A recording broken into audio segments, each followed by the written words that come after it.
Hello guys, as you can see, this isn't good. Nothing out here. I don't even know how long I've been out here, but it feels like forever. Oh, I keep that on. It's getting warm out here, even with the sun behind the clouds, and oh, I'm getting so parched. I don't know how much longer I can go on, but oh man, I could use something to drink. Yeah. Hold on a second, excuse me.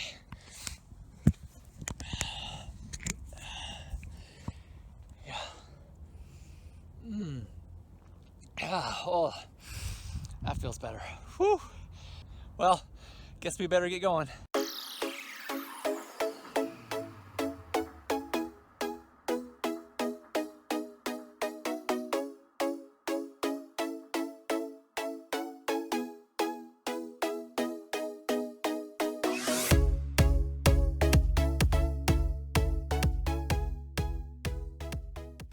Good afternoon, everybody. So at this point, we have, of course, finished our wonderful tour with Tesla, and we've traveled further south into California and have cut across into Nevada. So there was a time, seems so long ago, when I told you that I was out in the middle of nowhere when I was in Minnesota. I'd like to discuss that and take that statement back, because now I know what nowhere looks like. Take a look at this. Yep. Pretty much nothing. Nothing but desert. So this would be an area that you wouldn't want to run out of electrons. However, this would be the place to dispose of that body that you have in the rear trunk or in the front trunk. I don't know. I'm not condoning any of that. I'm just saying, if that's the kind of business you're in, this is probably the place for you. Yeah, I just want to report that we are now in the middle of the Nevada desert, and I haven't seen a car in maybe an hour or so. Just a bunch of cacti, as far as you can see, as far as I can see.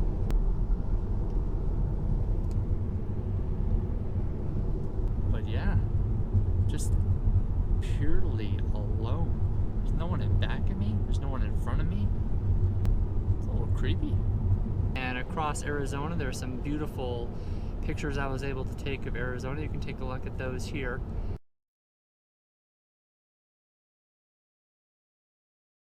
This whole time I've been searching for the old Route 66, and believe it or not, that is harder to find than you would think, mainly because no modern GPS and maps have that on there. So you kind of got to dig in on the internet and try to figure out where you can pick up pieces of it. What I've found is if you find an attraction on the old Route 66, then you should be able to get on the road. I'm hoping to get a really cool picture of the car, you know, the car of the future, on the road of the past.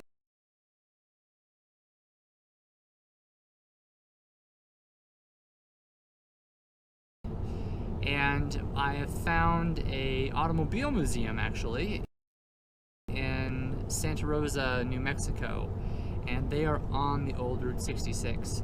So we should be able to see some really cool sights there. We're gonna be there in about an hour. I did call ahead, they are not closed, and the reason why our last stop was closed, so this whole trip, you know, has been a lot of places where it's been the middle of nowhere. And that's where I'm driving right now, the middle of nowhere. It's gonna be there in 5 minutes. I know, how can you be somewhere if you're in the middle of nowhere in 5 minutes? But trust me, we're going out to the middle of nowhere. We're gonna be there in 5 minutes, but the sun is going down.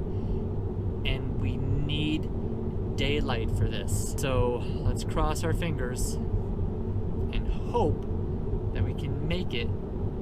4 minutes now. We can make it before it is pitch black out here. Now, just to give you an idea of what we're looking at.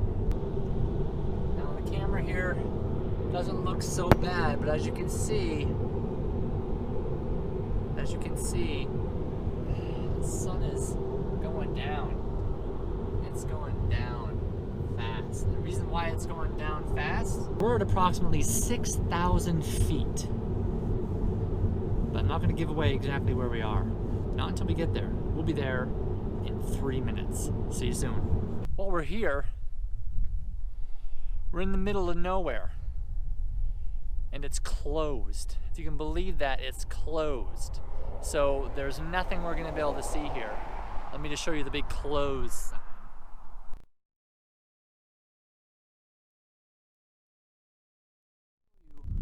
Where we were heading.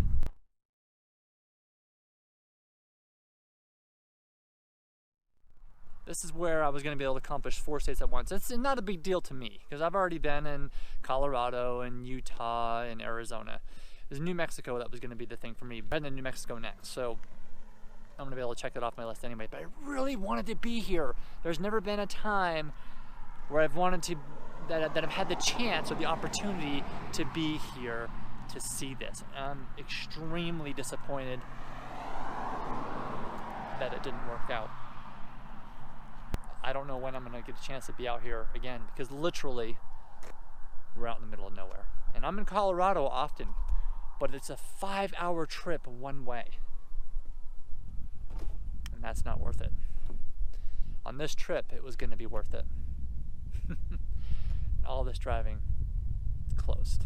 Didn't have anything to do with government shutdowns. I believe that's actually, I believe all those government employees have gone back to work. But the reason why we couldn't get in is I had misjudged the timing, and they have an on season and they have an off season, and of course this time of year is off season, and they had basically closed about 40 minutes before I arrived. So yeah, that's on me. It's my fault, and I'm kicking myself for it because again, that was definitely a site that I really wanted to see. But anyway, we are going to be able to see the old Route 66. We're going to be able to see hopefully some cool cars. Again, I'm not really sure what their policy is going to be on recording in there, but we'll see if we can do some of that in there. So I will touch base with you all in about an hour, and we'll hopefully get some cool shots of old Route 66. We're here. We're at the old Route 66 Car Museum. Let's go check this place out.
museum on Route 66 was very cool.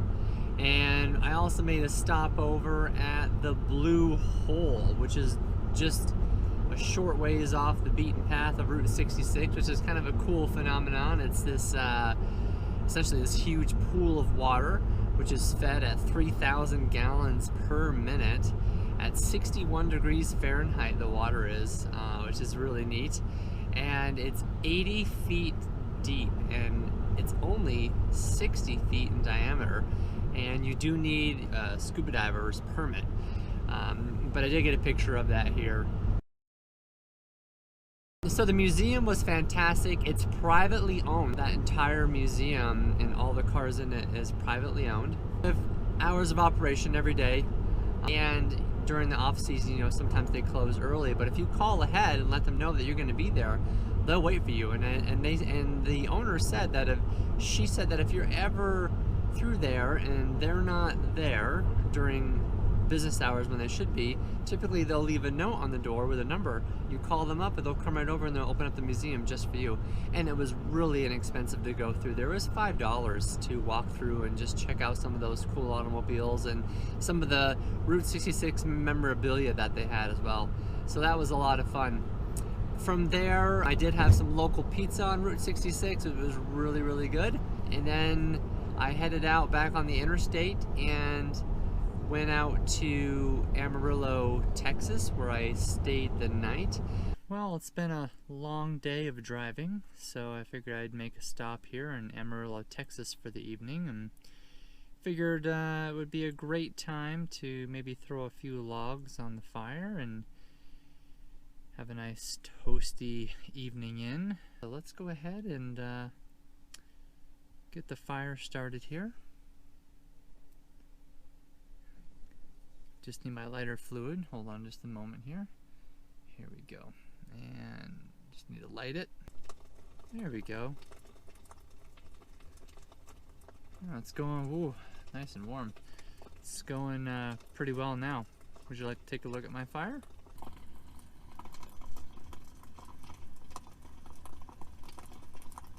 So on the interstates out here on Route 40, the speed limit's 75. Now, unless I need to conserve range, I'm always the person that's going to be going 7 miles over the speed limit. That's just how I drive. I'm always 7 over on the interstate. That's my thing, and usually 5 over on surface roads, unless it's a school zone, of course, or something like that. But that's how I drive. So I was doing 82 miles per hour in autopilot, mind you. And I was in the passing lane because I was passing an 18-wheeler, and it was dark, and of course my low beams were on because there's tons of traffic coming and that I'm approaching. So out of nowhere, because it's black, is what, you know, what I don't know if everyone refers to it this way, but in Vermont we refer to them as alligators. Essentially what that is it's a big chunk of tire that's essentially come off from an 18-wheeler that's shredded off and left on the interstate somewhere. And usually you find them on the edge of the interstate. Well, this must have been freshly left. It was in the middle of the passing lane. So at 82 miles per hour, by the time I saw it, it was kind of cool because autopilot saw it at the exact same time, or maybe even a split second earlier.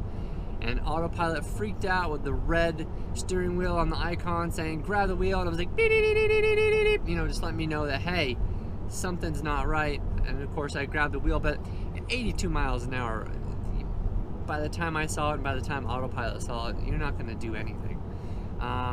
So we hit it straight on with the bumper. Boom. I'm thinking to myself, oh man, this is not going to be pretty. So I pull off the very next exit and I get out my flashlight and I'm looking at the front of the car. There were no cracks, and thankfully, again, I'm so happy that I wrapped the front of this car before I left.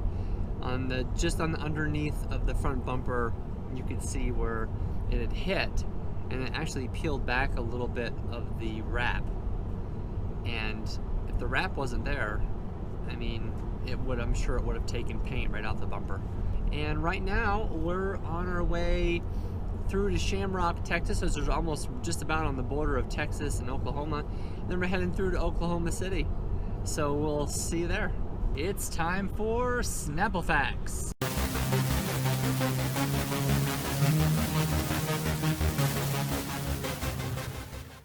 Fact number 1. Canada has the largest coastline of any country in the world.